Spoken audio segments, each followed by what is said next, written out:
Hello, welcome to GovSchool. We'll get started here in just 1 minute where we talk about what is government contracting. When you first come into the room, you are on a mute status.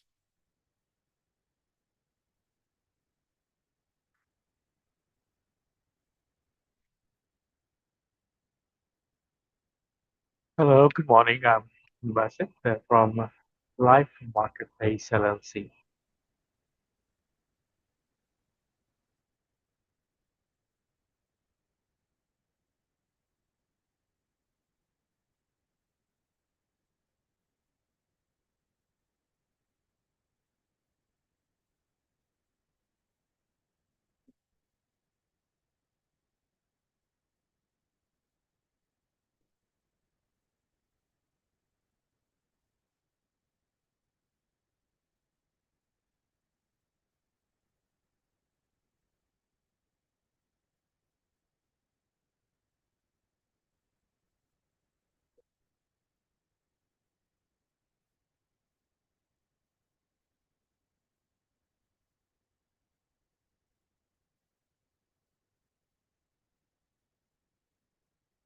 And welcome everybody to our GovSchool class. Well, this is our first one here, and take just a minute here to get our settings correct. And we'll start the recording. It is being recorded live today. We're going to talk about what is government contracting. My name is Mark Knowles. I'm one of the founders of GovDirections, and I'm going to walk you through this basic marketplace today. When you first come into the room, you are, of course, muted. If you do have a question, you can type those in the chat box. I'll be able to assist you with those questions at the end of the session.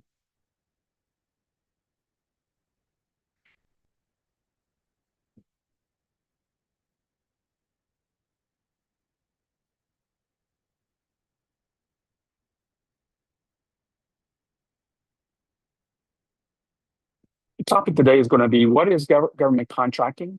Getting started. It's a first of a series of sessions to introduce you to the government contracting space, primarily the U.S. Government space with local, state, and federal. Just a little bit about us. We're GovDirections. We've been in the sector since 1998, now approaching our 28 years on July 1st, in fact.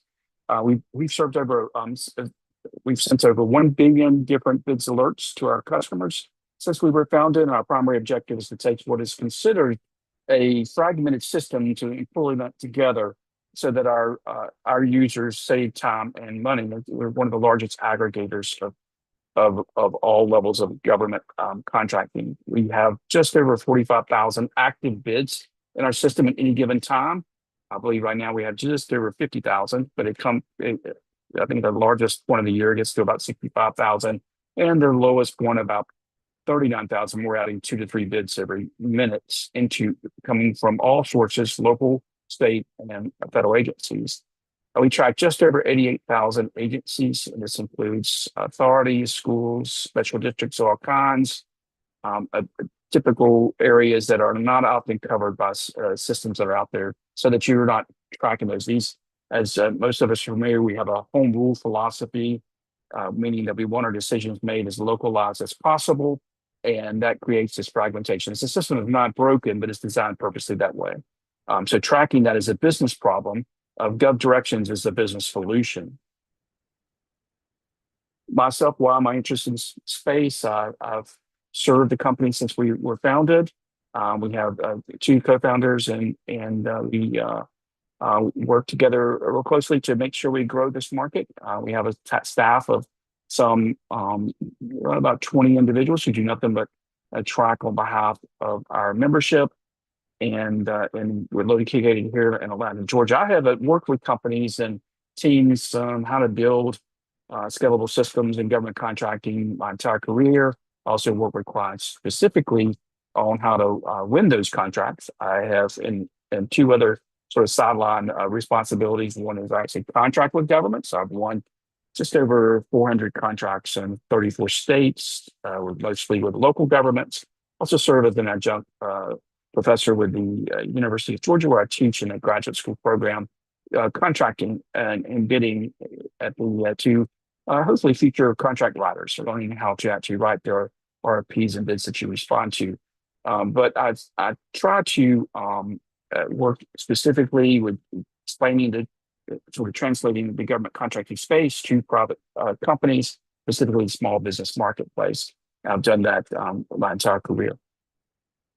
I'll bring that knowledge, some of that knowledge, hands-on knowledge to you today. Everything we try to do here is experiential in nature, meaning we work to by learning our processes in order to make sure you effectively use them. What I hope to accomplish today is the basics of government contracting and really the 4 pillars of the space. The size and scope is large, some $7 trillion we're actually approaching total in the space, but on an annualized basis, some 700 billion plus government contracting releases. Who that is federal government agencies, state government agencies, and local. Our value at GovDirections is the state and local government sector.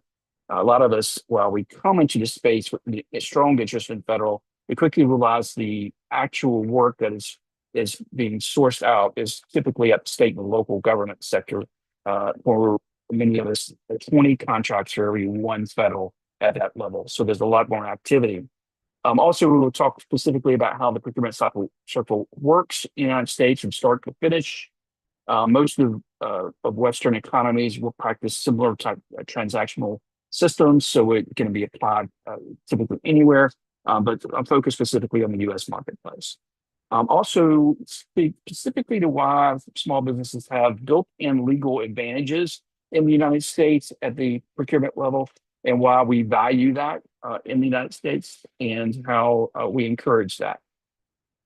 And then finally, I'm going to talk about some common myths I hear every day from business owners who often sit on the sidelines. And I'm seeing some of that now. There was a lot of transition in the last year and a half, but I'm seeing more and more now come back. Companies that have potentially, sometimes it's not worth the hassle. But it is an active marketplace, and frankly, state and local government sector opportunities have never been greater. Most of them are flush with budget revenue, and there's actively engaged in improvements. And it's to the advantage of small and medium-sized businesses to really go after those contracts.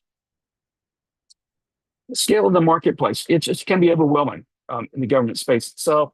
The world's largest single buyer of goods and services, of course, is the federal government. We have the Defense Logistics Agency, which is the gold standard of procurement in the United States. Thousands of transactions each week flowing through at all levels, from very small transactions to very large transactions. And so it's an active space. The U.S. federal government alone spends over $700 billion per year on contracts. State and local governments add hundreds of billions of dollars more, and there have never been more active. It is the most active procurement period in the history of the United States, and we're going to engage into another record level spending in the coming fiscal year 2027. A lot of governments will start that July 1. Some started in April. Others will start in October, and then of course a whole nother grouping starting in January.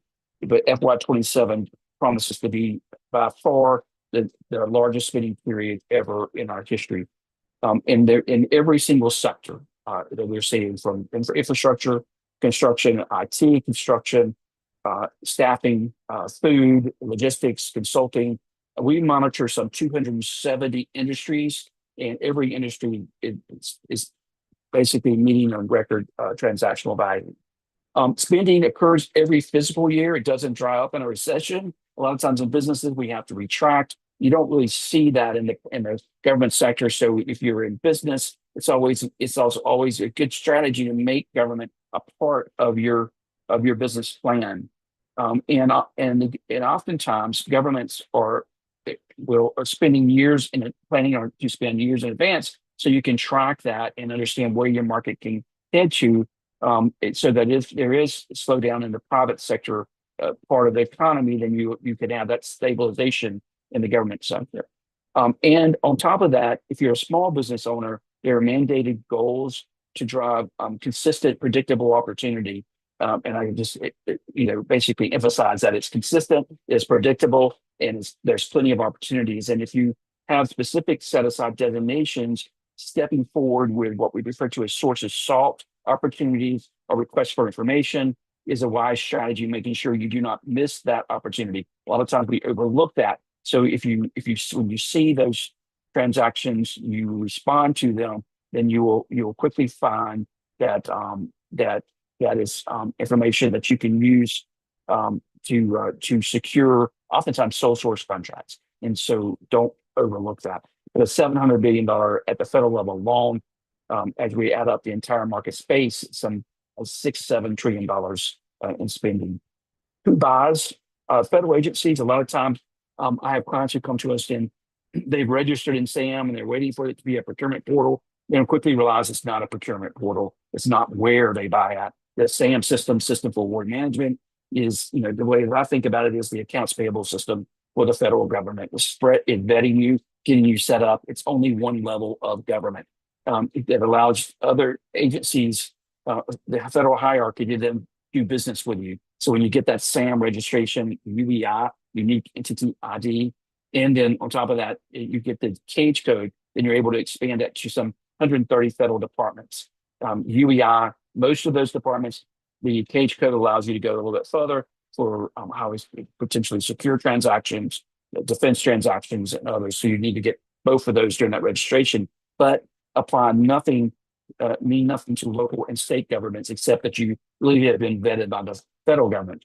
Each of those individual federal departments are buying on their own and using their own methods, whether it's just emailing a procurement officer. There's a lot of flexibility down to the office level in the hierarchy. So tracking them at the highest level of the hierarchy may not be the best strategy. You want to get the information related to those offices themselves, to the PIE system, the PI system, the DIBS bulletin board, and then individual local and states all procuring separately.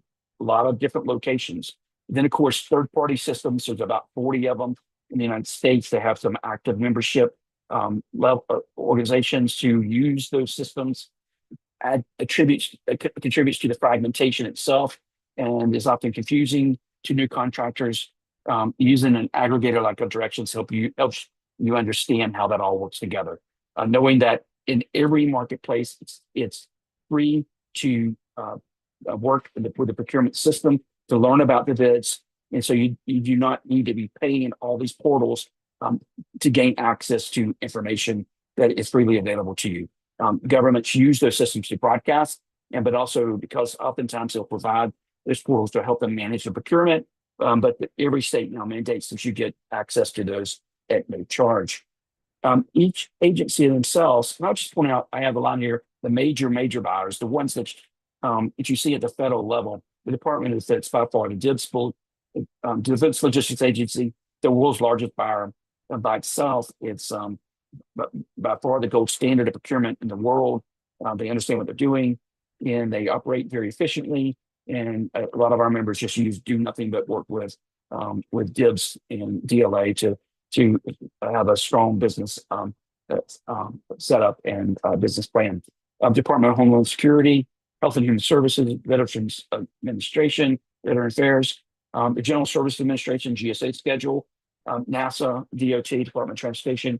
All of them are considered major buyers in government procurement, and consistently over and over and over again out there actively pursuing contracts with the private sector. Basically, understand that you have a valued service that they need. It's more efficient for them to hire you, the theory of the firm, and therefore they reach out to you and use your services to accomplish their goals and objectives. Each agency itself has its own contracting officer and procurement officers within them. And the contracting office, and the individual procurement officers serve you in some capacity. So you'll see those names listed routinely on every transaction. I know a lot of individuals come to me and say, "Oh, I purchased this list from a company and I've mass marketed to everybody." Not a wise strategy. You sometimes you're irritating them when you do that, because it's a common practice to spam them in some capacity. You need to contact them in the appropriate way when they have a transaction, and you'll find that they'll be much more receptive, using what is referred to as a capability statement, and making sure that you speak to the transactions when they're seeking your information, unless they have some sort of industry day or some sort of interaction with you. It's probably unwise to just email them out of the blue. All opportunities above a micro purchase threshold are always posted on sam.gov, 25,000 above typically, but you do see some smaller ones there. But a lot of transactions at a micro purchase level are um, interesting to most of small businesses. You use something called the dynamic small business search system in a listing there that'll allow you to actively market to those contract officers seeking out your services at a micro purchase transactional level. That includes governments at all level, local, state, and federal use that system. So making sure you have a profile system in one of our sessions is about setting that up at dsbs.sba.gov. It's an overlay of your SAM.gov registration, but it's not tied directly to it, doesn't capture all the information. And you're able to go in there and actually update it so that you can market appropriately if you want to use that. Federal contracts themselves are governed by FAR, the Federal Acquisition Regulation. Come to know that. You can learn about it at acquisition.gov. Federal contracting officers just do not do anything unless it's in accordance with FAR, and they pledge to that. Receive a bond threshold of certain levels to allow them to make decisions based on their understanding of FAR and their ability to implement that. So take time to understand how FAR regulates your business interests within the federal system. Who buys at the state and local levels? Similar system setups, typically about a much smaller scale. We have, of course, 50 states and provinces and territories, cover Canada, other countries. We have and organizations that we monitor, but the 50 states that are out there all actively buy in on behalf of the state governments there, as well as some purchasing cooperatively at levels that include local governments. Some 3,000 plus counties, more fixed number, over 35,000 cities and towns. I think that number might have gone to about 37,000 in more recent years. And then, of course, we have school districts and transit authorities and public authorities and universities and organizations that we like to give procurement authority to so that we can localize that decision making so that individuals who are governing those organizations are engaged in how money is spent to accommodate their needs. Oftentimes, those transactions are somewhat off the books of the governments we think about. We know we're a city that, we know where our county's at. A lot of us will live in a district or an authority area that we don't even realize exists. Public utilities, for example, and but those items, once a public dollar impacts them, then all the procurement is publicly available to you to bid on. Some 88,000 plus state and local agencies covered specifically by us. Each follows its own procurement rules and portals. Some of them are governed by the individual states that they are located in, local governments themselves. Although local governments typically have their own codes that they would then use to govern themselves.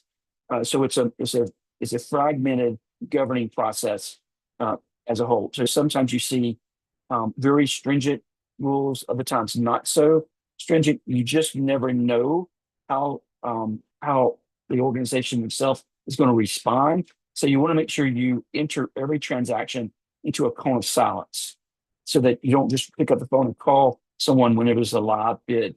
You need to step back, read the rules for that organization, read the rules for that request for proposal before you contact them. And you don't want to be ruled non-responsive, meaning that you violated one of those rules in some capacity. And they don't even speak to that until after the transaction is closed. And then they'll let you know if you did violate that. There's nothing you can really do about that. So just do not pick up the phone and call. It's not a traditional business-to-business transaction.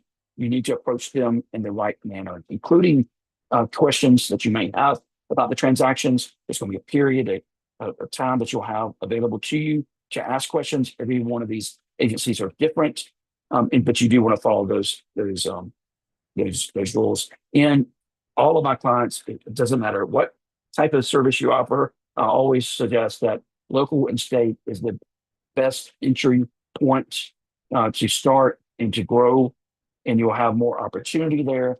It's simply not as competitive as a federal space. There's more margin.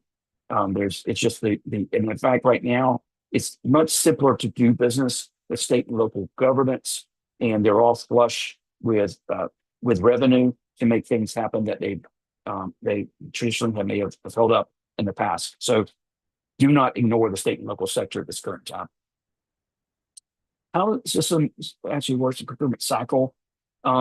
First, step one is a government and an agency in a public setting, they'll identify their needs, and the agency will determine what it is needs to accomplish a goal or objective in a public way. Sometimes they'll engage the marketplace in that process, and moving toward the development of a solicitation, a request for proposal, request for quote, or invitation to bid, all published publicly in an environment that you can learn about transactions. We monitor that. We have an agenda intelligence area that's the whole setting of our company just monitors it. Agendas, another setting just monitors budgets. Governments don't act quickly. It is an incremental cycle. We learn about these projects early on. When you see the transaction in RFQ and RFP stage or an invitation for bid, it is near the end of that transaction before they actually make the decision. That entire decision-making process is monitored by our staff, and it's important that you're involved in that early stage development in order to be successful. The proposal submission typically gives you a 20, 30, 45-day cycle, and you have to respond by a deadline. For goodness sakes, don't miss the deadline. They don't extend. Okay, it's very rare that they do. If you happen to, always ask. It never hurts to, especially on open-ended transactions, ask for some additional time. Different levels of government approach that in a different way, but you can do that. But as a rule of thumb, you must get that bid proposal back to them by a deadline. I know a lot of us use AI tools now to help you in that process, but remember, governments themselves are incremental. There's a lot of forms. All the systems I use them myself.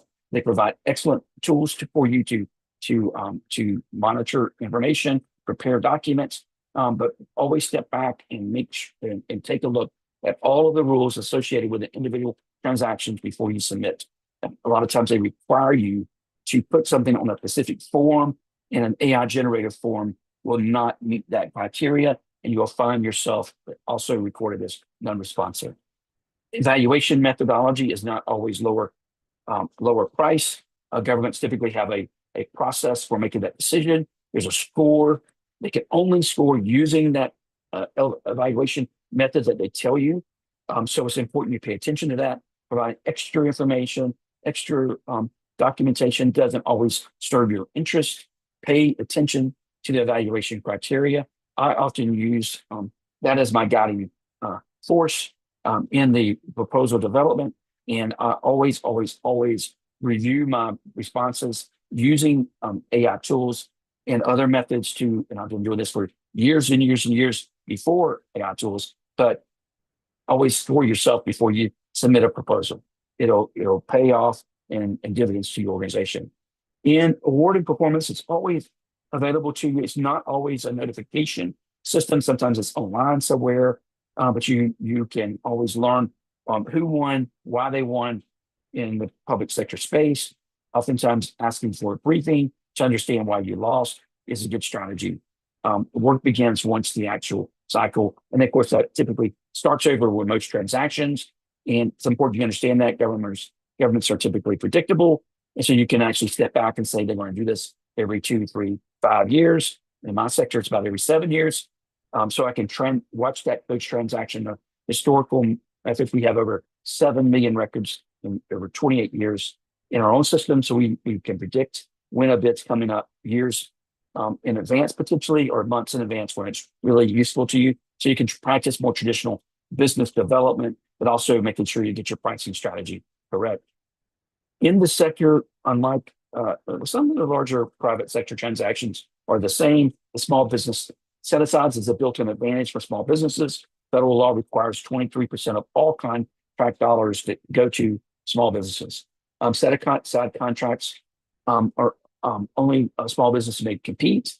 Oftentimes, the government will do a switch of salt to see if there is a small business marketplace. If there's not, then they will go to a larger marketplace, or potentially if there's only one available source who has responded, they may go to a sole source situation. So pay attention to that process. But oftentimes, though, small businesses are only able to compete in transactions. The most common are the SBA 8A program, which has been recently revamped. HubZone, not as many. Service disabled veteran-owned small business, which is by far one of the most advantageous. The woman-owned small business has not been used as much lately in the economically disadvantaged woman-owned small business. And of course, the overall total small business marketplace itself. Side standards vary by industry and NAICS codes. North American Industry Classification System. You can find those standards issued on every single bid that's associated with that. There's a document published by the Small Business Administration. Certifications themselves, open exclusive bidding pools with minimum qualification. You should try to get the certifications you qualify for. I would, however, not wait on a transaction before I got the certification. You often have a place at the table, even when it's not small business set aside.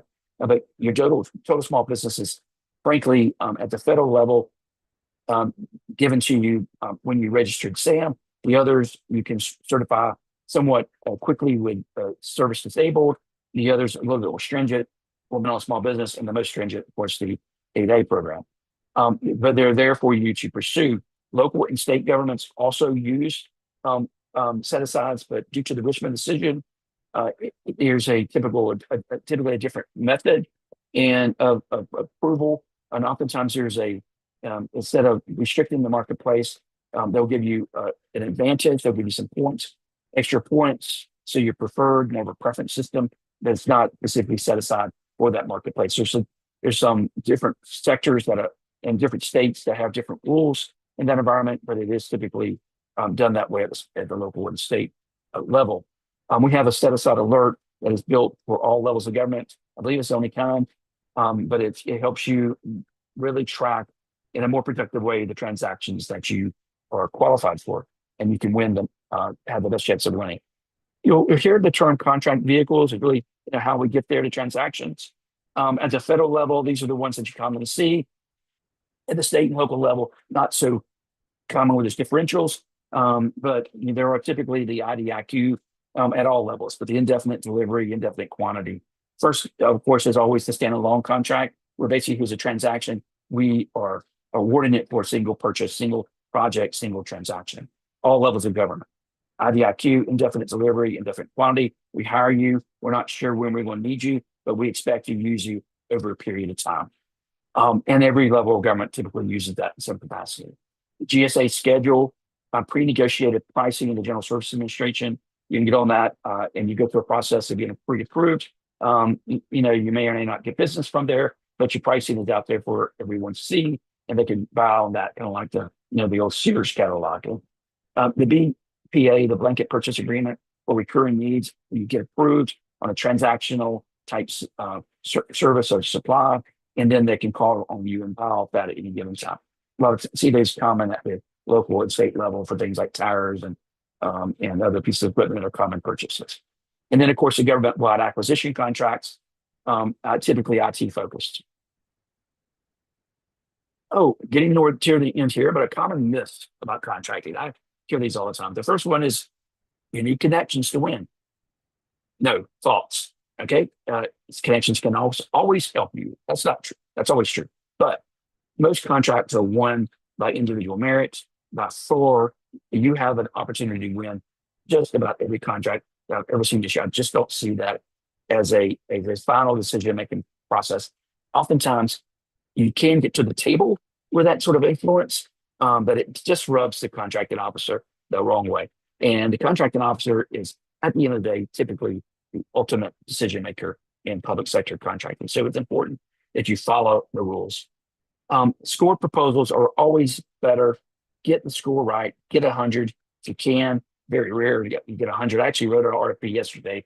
First time that I think I've ever scored 100 on all the methods that I measure against. It's typically hard to do, but that proposal, we're going to see what happens, and hopefully the client wins the contract. Second myth, only big companies win. That is so false. I have small companies winning for the very first time every day. You can win a contract at every level of size of your company, from a $3,000 contract to we had a small company never won a government contract for $4.2 million transaction to handle a tree removal process. These transactions happen every day and can change your life. So I encourage you not to step back and think that a transaction is simply going to the big company. In fact, the set aside system gives you the advantage. And so pay attention to those. They're too complicated. These bids are just too complicated for me to respond to. Sure, a lot of forms, but when you really step back and look at it, it's the same form over and over again. Get your templates correct. Pay attention to YouTube channel videos, things of this nature. Use AI to help you with understanding what a form does. But governments, despite what they may look like, the forms are designed to provide simplicity, and to encourage it, so that you know really the type of information every officer really needs to see about your company. So pay attention to that. Preparation always beats size. Government pays slowly. That is just not true anymore. And for the good thing, frankly, I invoiced someone for a transaction somewhat recently, and the next day I was paid. So it's not uncommon for that to be the case. Typically 30-day cycle, which you can do discounts in order to get paid quicker. But now everything's electronically done, and so the Prompt Payment Act really changed that. I think the exception is sometimes when you work with state and local governments, for them to approve, they oftentimes have to go to the city council or board in order to get that approval. So it's usually typically the next business meeting. Most times they get that approval during the transaction approval process itself, once they can actually engage with you. So that's not a thing in the past either. But there's still some governments I see where every government official, the government officials have to approve the checks each month. And then you need a team to start. Well, not anymore. One focused person can get the job done, and especially with tools that are available. We have a GovAdvice service where we provide AI tools now for free. You can go to govadvice.com, a part of our GovDirections services. But we also have human assistance, technical assistance to add to your team for as low as $99 to get you that first bid written and out the door. And then providing you the methods. We do everything in an exponential way. Our entire business is built on the proverb, teach someone to fish, and you can feed them for a lifetime. And that's what we do. There's no long-term, we don't require us to be your bid house. We teach you how to do it yourself. Always have one person who is focused, and you will be able to win. Is government contracting right for your business? My short answer to anybody who asks me that is yes. Okay, always. I don't care what business they're in. 272 sectors we monitor, constant transactions going through. Some are obviously there's more purchases made than others, but they're all actively. The government's always active in your marketplace. If you've got a successful business and a business interest, then you can easily translate that to the government sector. Businesses with consistent repeated offerings, the best fit, of course. If you food provision, things that prisons need, things that armies, the army needs, things like that. Any industry, service products, construction, IT staffing is good. Ideal for adding stable long-term revenue for your business itself. And you can always work alongside other businesses to learn. And you can just start with one agency, get to know them, and work up from that. I have a client who's focused specifically on U.S. ACE, Army Corps of Engineer, and works very well with them and is growing his business very successfully. But today, what I hope you take away from this discussion is that the federal government is huge. State and local governments are also huge. And they all protect you with set-aside provisions. And so that you, as a small business, you have opportunity. Procurement cycle itself is structured. It's easy to understand when you get the proper training and you step back and just pay attention to it. It's transparent. Everything's done in public. And you can easily learn and grow very quickly. And it's easier to, I think, sometimes break into the government sector than it is to break into the private sector. A lot of transactions there are not in government, really is based on your ability to listen and learn and follow instructions. Number one way to win is to follow instructions. Start focused on one agency, seize the opportunity. Don't Don't be scattered in your approach. I have a lot of folks who come to me who say, I'm doing a middle person concept and I'm just going anywhere. I want to bid 100 times a day. It just doesn't work. You always fail. I don't think I've ever seen that as a successful model. Choose an agency, choose an opportunity, focus on one at a time, keep that portfolio, that pipeline going, but be focused. And then after today, the next series in this particular session here, where we're boarding one by one, go ahead and get yourself registered with SAM.gov, the System for Whiteboard Management. It's free to register.